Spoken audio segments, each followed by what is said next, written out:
So how much time would you say you spend sitting each day, just sitting? Well, if you're the average person, you spend about 8 hours a day sitting. You could spend up to 15 hours each day just sitting down somewhere. And, surprise, this is not very good for your body. Excessive sitting, which is defined as any time you sit more than 2 hours per day, leads to what health professionals call sitting disease, which granted is a hilarious name until you realize that it can lead to some major and surprising health problems later down the road, including an overall shorter lifespan. You know, whatever.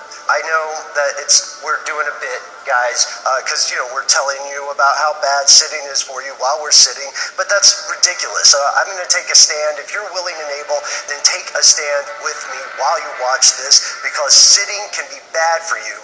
Here's why.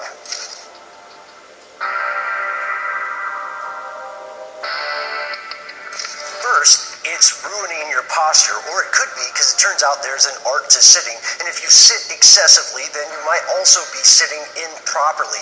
This can lead to an inflexible spine and herniated lumbar disc, but that's not it. Wait, there's more. It can also give you kyphosis or lordosis, which are the fancy office names for what we call like a hunchback or a swayback. So what is good posture then exactly? It all goes back to an even distribution of weight and alignment. So your shoulders align with your hips, aligning over your knees. And that is the opposite of slumping over a desk.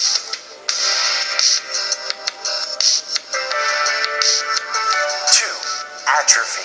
See, sitting too often can make your muscles acclimate to sitting. It's like you're training your muscles just to sit. And over time, this can lead to what's called disuse atrophy, which means that your muscles lose flexibility and bulk and mass. But it doesn't just affect your muscles. This atrophy can also cause your bones to lose density, making them brittle, more likely to break. It can lead to osteoporosis. Are you still sitting?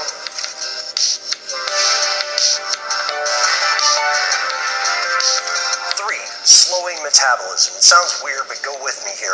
In the time it takes you to watch one episode of Game of Thrones, that's about an hour of sitting, your body reduces its production of the fat-burning enzyme lipase by 90%.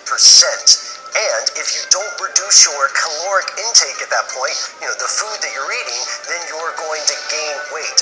Additionally, this will lead to your body managing insulin less efficiently, which could lead to diabetes.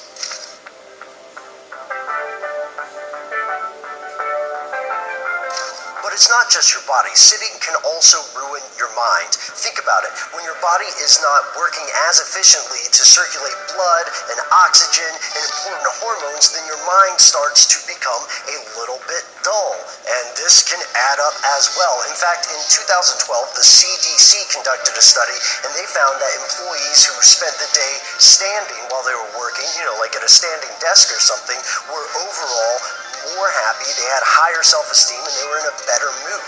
More specifically, 87% of those respondents who were standing said they felt more energized, and 71% of those same respondents said they felt more focused.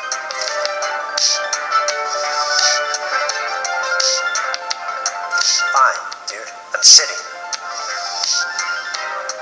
I'm standing up for the outro, though.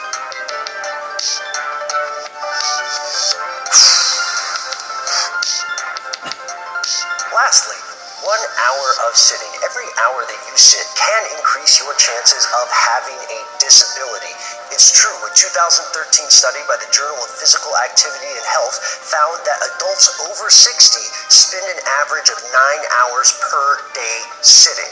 And this study also found that for every hour they spent sitting over that 9-hour average, they increased their chances of acquiring what's called an activities of daily living disability, which is a mouthful, but it just means this. An activity of daily living is stuff like using the restroom, dressing yourself, cooking, all the normal little chores we have to do as human beings every day. So how much higher are your chances of not being able to do this basic stuff for each additional hour you spend sitting?